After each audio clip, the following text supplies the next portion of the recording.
Hello guys and welcome back to another video of our channel. So આજના લેક્ચરની અંદર આપણે ધોરણ 10 ગણિત એની અંદર આપણે જોઈ રહ્યા હતા ચેપ્ટર નંબર 12 પૃષ્ઠફળ અને ઘનફળ. સ્વાધ્યાય 12.2 દાખલા નંબર 1 અને 2 આપણે કમ્પ્લીટ કર્યો હતો. આજના લેક્ચરની અંદર આપણે જોઈશું દાખલા નંબર 3. એકદમ સિમ્પલ અને સરળ દાખલો છે, ખૂબ જ સિમ્પલ દાખલો છે. માત્ર ને માત્ર તમારે એની અંદર થોડી સમજવાની જરૂર છે, બરાબર. જો તમને આકૃતિની અંદર કમ્પ્લીટ ખબર પડી ગઈ તો 100% તમને આખો દાખલો આવડી જશે, બરાબર. આકૃતિ પણ આપણને આપેલી છે, દોરવાની જરૂર નથી, પણ માત્ર આપણે એને સમજવાની જરૂર પડશે, બરાબર.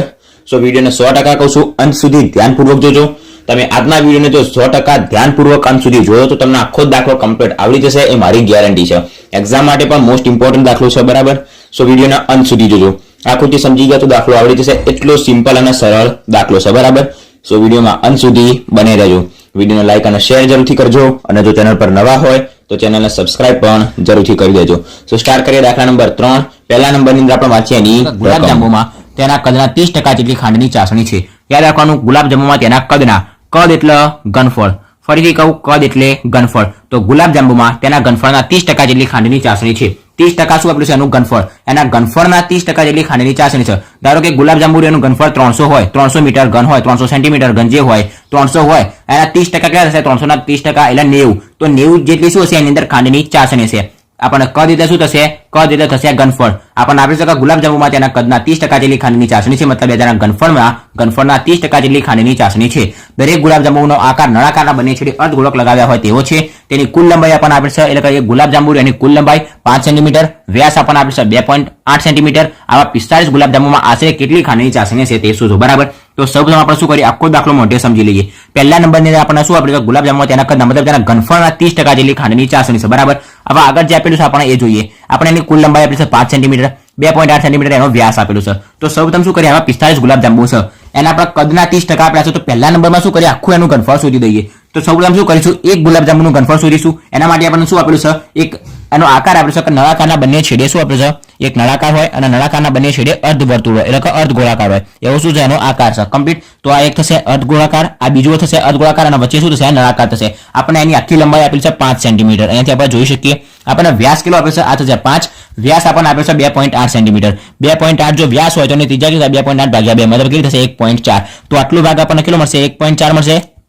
આટલો ભાગ પણ કેટલો મળશે આપણને? 1.4. આ તમને સમજણ પડી ગઈ છે કે રીતના આટલો ભાગ શું થશે? આખો આપણને 2.8 એનો શું આપેલો છે? વ્યાસ આપેલો છે. તો આટલો ભાગ થશે એની ત્રિજ્યા. એટલો ભાગ જો એની ત્રિજ્યા હોય તો આ ભાગ પણ શું થશે? એની ત્રિજ્યા થશે, જે આપણને કેટલી મળશે? 1.4. આ ભાગ પણ થશે 1.4. તો 1.4 પ્લસ 1.4 એટલે શું થશે? 2.8. તો નળાકારની ઊંચાઈ આપણને કેટલી મળશે? નળાકારની લંબાઈ આખા 5 માંથી 2.8 બાદ કરી દઈશું તો આપણને શું મળશે? નળાકારની ઊંચાઈ મળશે. આપણે દાખલો સ્ટાર્ટ કરી દઈએ. પહેલા નંબરની અંદર આપણે શું કરીશું? આખા જે નળાકાર, મતલબ આપણે જે ગુલાબજાંબુ આપેલું છે એનું શું શોધીશું? આપણે ઘનફળ શોધીશું. એવા કેટલા ગુલાબજાંબુ છે? 45. તો આપણે શું કરીશું? એક ગુલાબજાંબુનું ઘનફળ મળશે, એના ગુણ્યા 45 કરી દઈશું, એટલે આપણે શું મળશે? 45 ગુલાબજાંબુનું ઘનફળ. 45 ગુલાબજાંબુનું ઘનફળ મળી જાય એટલે 45 ગુલાબજાંબુનું ઘનફળ એના કરી દઈશું 30%, એટલી જે 45 ગુલાબજાંબુમાં રહેલી ખાંડની ચાસણી હશે. ફરીથી કહું, સૌપ્રથમ શું કરીશું? એક ગુલાબજાંબુનું ઘનફળ શોધીશું, એના ગુણ્યા 45 કરીશું, એટલે કે આપણને 45 ગુલાબજાંબુનું ઘનફળ મળી જશે. 45 ગુલાબજાંબુનું ઘનફળ મળે એટલે આપણે શું શોધવાનું છે? કે 45 ગુલાબજાંબુમાં રહેલ ખાંડની ચાસણી કેટલી હશે? એકની અંદર 30% હોય તો 45 ની અંદર આપણે 30% શોધી દઈશું. 45 નું જેટલું ઘનફળ મળશે એટલા ઘનફળના 30% કરી દઈશું, બરાબર. આપણે દાખલો સ્ટાર્ટ કરીએ, તમને એકદમ સરળતાથી ખબર પડી જશે. તો સૌપ્રથમ આપણે આની અંદર શું લખીશું? આપણને ત્રિજ્યા લખીશું. તો આપણે ત્રિજ્યા r બરાબર શું મળશે? ધારો કે ત્રિજ્યા r બરાબર શું થશે? વ્યાસ ભાગ્યા 2. વ્યાસ આપણને આપેલ છે 2.8. તો 2.8 ભાગ્યા 2 બરાબર શું મળશે? આપણને 1.4 સેન્ટીમીટર. કમ્પ્લીટ. આપણે ત્રિજ્યા મળી ગઈ. એના પછી આપણે શું આપેલું છે? આ જે ભાગ 1.4 રહ્યો તો આપણે આખું શું શોધીએ? નળાકારની ઊંચાઈ શોધીએ. નળાકારની ઊંચાઈ જેને શું કહેવાય? h. તો આપણે લખીશું કે હવે નળાકારની ઊંચાઈ બરાબર આપણને શું મળશે? આટલો 1.4, આટલો ભાગ 1.4. જો તમને ખબર ના પડે તો હું અલગથી સમજાવું. આ શું કહેવાય? એક અર્ધગોળાકાર કહેવાય. એવો અર્ધગોળાકાર આપણે શું દોર્યો? આમ ઊભો દોર્યો. આ ઊભો આડો હતો એને આપણે શું કરી દીધો? આમ કરી દીધો, બરાબર. આ શું થશે? એનો વ્યાસ આપણને આપેલું છે 2.4. કમ્પ્લીટ. તો ત્રિજ્યા કેટલી થશે? 1.4 થશે, આટલી ત્રિજ્યા. એ રીતના આપણને શું કહેવાની ત્રિજ્યા? આપણે શું કહેવાની ત્રિજ્યા? આપણે શું કહેવાની ત્રિજ્યા? એટલે આપણે શું થશે? એની ત્રિજ્યા થશે, જે કેટલી થશે? આપણને મળશે 1.4. તો આપણે શું કરીએ? આ 1.4, આ 1.4, એટલે ટોટલ કેટલું થશે? 2.8. તો શું કરીએ? આપણે આખા 5 માંથી આખું 5 છે એની રીતે આપણે 2.8 બાદ કરીએ તો આપણે શું મળશે? નળાકારની ઊંચાઈ મળી જશે. કમ્પ્લીટ. સમજણ પડી ગઈ છે. તો 5 માઇનસ 2.8. 2.8 કોણ થશે? આનો 1.4, આનો 1.4, મતલબ 2.8. તો બરાબર શું છે? 5 માઇનસ 2.8. તો બરાબર આપણને શું મળશે? 2.2 સેન્ટીમીટર. શા માટે આપણે નળાકારની ઊંચાઈ શોધી? કારણ કે એક ગુલાબજાંબુનું આપણે શું શોધવાનું છે? ઘનફળ. એક ગુલાબજાંબુનું ઘનફળ બરાબર આપણે સૂત્ર શું લખીશું? આટલું જે આપણને ગુલાબજાંબુ આપેલું રહ્યું એનું ઘનફળ. તો શું થશે? નળાકારનું ઘનફળ પ્લસ 2 અર્ધગોળાનું ઘનફળ બરાબર. નળાકારનું ઘનફળ પ્લસ 2 અર્ધગોળાનું ઘનફળ મતલબ શું લખવાનું? પહેલા અર્ધગોળાનું ઘનફળ પ્લસ બીજા અર્ધગોળાનું ઘનફળ મતલબ આપણે શું લખી શકાય? 2 વખત અર્ધગોળાનું ઘનફળ. આપણે દાખલો ગણીએ તમને ખબર પડી જશે. તો આપણે દાખલો સ્ટાર્ટ કરીએ. સૌપ્રથમ લખીશું કે ગુલાબજાંબુનું ઘનફળ. એક ગુલાબજાંબુનું ઘનફળ. તો ગુલાબજાંબુનું ઘનફળ. ઘનફળ માટે શું લઈશું? સૌપ્રથમ નળાકાર લઈશું. પહેલા નંબરની અંદર આપણી પાસે છે નળાકારનું ઘનફળ પ્લસ અહીંયા આપણને 2 અર્ધગોળા આપેલા છે તો 2 અર્ધગોળાનું ઘનફળ. તો નળાકારનું ઘનફળ એનું સૂત્ર શું છે આપણી પાસે? પાઈ r સ્ક્વેર h. કમ્પ્લીટ. એના પછી આપણી પાસે છે 2 અર્ધગોળાકાર. તો પ્લસ શું લખીશું? 2 વખત અર્ધગોળાકારનું ઘનફળ. અર્ધગોળાકારનું ઘનફળનું સૂત્ર શું છે? 2/3 પાઈ r ઘન. તો 2/3 પાઈ r ઘન. કમ્પ્લીટ. આપણે શા માટે 2 કર્યા? કારણ કે અહીંયા પણ એક અર્ધગોળો હતો, અહીંયા પણ એક અર્ધગોળો હતો. તો આપણે શું લખી શકાય? 2/3 પાઈ r ઘન પ્લસ 2/3 પાઈ r ઘન. તો 2 વખત 2/3 પાઈ r ઘન. કમ્પ્લીટ. ખબર પડી ગઈ. તો આપણે શું કરીએ? બરાબર. સૌપ્રથમ આપણે 2 ના અંદર ગુણી દઈએ. તો પાઈ r સ્ક્વેર h પ્લસ શું થશે? અહીંયા 2 2 થશે 4 અને 3 એમના એમ તો 4/3 પાઈ r ઘન. હવે આની આપણે શું કરીએ? કોમન નીકાળતા તો કોમન કાઢીએ. બરાબર. બંનેથી પાઈ કોમન નીકળશે, બંનેથી r સ્ક્વેર કોમન નીકળશે. અહીંયા શું વધશે? h વધશે પ્લસ અહીંયા 4/3 વધશે. અહીંયાથી r ઘન તેમાંથી 2 r નીકળી ગયા તો શું વધશે? 1 r વધશે મતલબ શું વધશે? r. કમ્પ્લીટ. આપણે શું કરીએ? બધાની કિંમત મૂકીએ ડાયરેક્ટ જવાબ મળી જશે. તો બરાબર. પાઈની કિંમત કેટલી મૂકીશું? 22/7.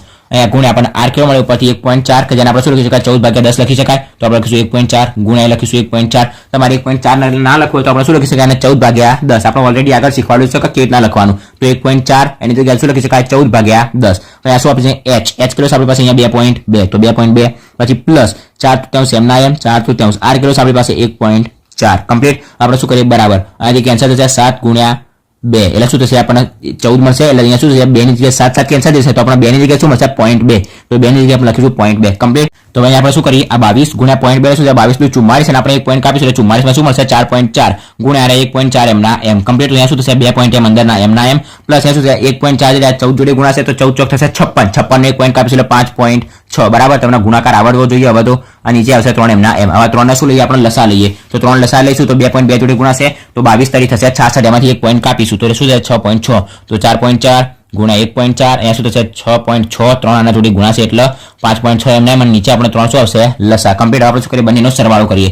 તો બરાબર 4.4 ગુણ્યા 1.4 એમના એમ. આના જોડે ગુણાકારમાં છે તો ગુણ્યા અને 6 પદ થશે 11. 11 ને 1 12 ને 1 12.2 તો શું મળશે આપણને? 12.2 અને નીચે શું આવશે? 3. કમ્પ્લીટ. આટલા શું કરીએ? એક ગુલાબજાંબુનું ઘનફળ આપણને આટલું મળ્યું. આપણે ગુણાકાર કરવો તો કરી શકાય. નકર ડાયરેક્ટ આપણે શું કરીએ? આના એમના એમ રાખીએ. શું લખી દઈએ? સેન્ટીમીટર ઘન. બરાબર. કારણ કે આના ગુણ્યા આપણે શું કરવાના છે? 45. આપણને એક ગુલાબજાંબુનું ઘનફળ મળ્યું. એવા આપણે કેટલા કીધા છે? 45 ગુલાબજાંબુ છે. તો આપણે શું કરીએ? એવા ગુણ્યા 45 કરીએ તો આપણે લખીશું કે હવે 45 ગુલાબજાંબુનું ઘનફળ બરાબર 45 ગુણ્યા જે મળ્યું આ એક ગુલાબજાંબુનું ઘનફળ ગુણ્યા 45 એટલે આપણે શું મળશે? 45 ગુલાબજાંબુનું ઘનફળ. પછી આપણે 45 ગુણ્યા ગુલાબજાંબુમાં રહેલી ખાંડની ચાસણીનો શું લઈશું? જથ્થો લઈશું. એક ગુલાબજાંબુની અંદર 30% હોય, ઘનફળના 30% બરાબર. એની અંદર 45 ગુલાબજાંબુની અંદર કેટલા હશે એ આપણે શોધી લઈશું. તો હવે આપણે શું કરીશું? પ્રથમ 45 ગુલાબજાંબુનું ઘનફળ શોધીએ. એક ગુલાબજાંબુનું ઘનફળ મળ્યું. 45 માટે શું કરીશું? 1 ગુણ્યા 45 મતલબ આટલું ગુણ્યા 45 લખીશું કે આપણે હવે 45 ગુલાબજાંબુનું ઘનફળ 45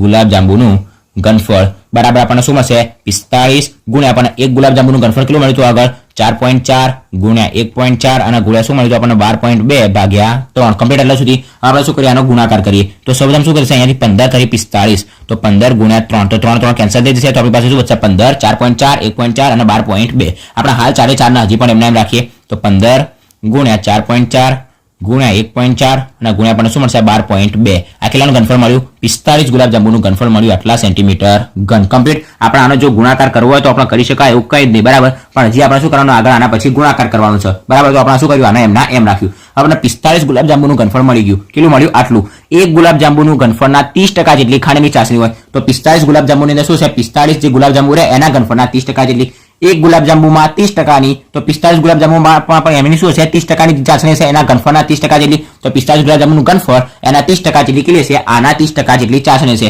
હવે આપણે લખીએ કે હવે 45 ગુલાબજાંબુમાં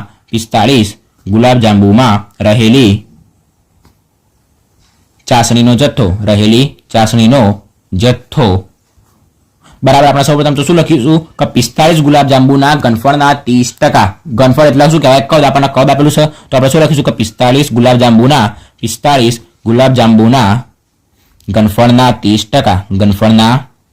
30%. બરાબર. હવે કોઈ બીના ટકા કાઢવા એટલે શું કરવાનું? આરું લખવાનું, એના 30% એટલે 30/100 કમ્પ્લીટ. તો ઘનફળ કાઢતા આવડે, એના ટકા કાઢતા આવડે. બરાબર. તો 45 ગુલાબજાંબુમાં રહેલી ચાસણીનો જથ્થો, એક ગુલાબજાંબુની અંદર એના 30% ઘનફળના, તો 45 ગુલાબજાંબુમાં પણ એના ઘનફળના 30%. એનું ઘનફળ કેટલું છે? આટલું, અને એના 30%. તો સૌપ્રથમ શું લખીએ? એનું ઘનફળ લખીએ, જે આપણને કેટલું મળે છે? 15 × 4.4 × 1.4 અને × 12.2 એમના એમ. બરાબર. એના 30%. કોઈ બીના ટકા કાઢવા એટલે શું કરવાનું? જે ટકા આપેલા હોય એ અને ભાગ્યા શું કરી દેવાના? 100. તો 30% એટલે 30/100 કમ્પ્લીટ. હવે આપણે એક શૂન્ય શું કરી દઈએ? કેન્સલ કરી દઈએ. બાકી એવા શું કરીએ? બધાનો ગુણાકાર કરીએ અને એના ભાગ્યા 10 કરી દઈએ. તો બરાબર ડાયરેક્ટ આપણને જવાબ શું મળશે? 338.18 એટલે કે 184 સેન્ટીમીટર ઘન. બરાબર. આપણે શું કીધું છે? નજીકના સેન્ટીમીટરમાં શોધો. હવે નજીકની અંદર આપણે શું શોધીશું? તો બરાબર 338.184 એટલે આપણે શું લખી શકાય? 338 લખી શકાય. બરાબર. તો 338 સેન્ટીમીટર ઘન. બરાબર. આશરે આપણે લખી શકાય 338 સેન્ટીમીટર ઘન.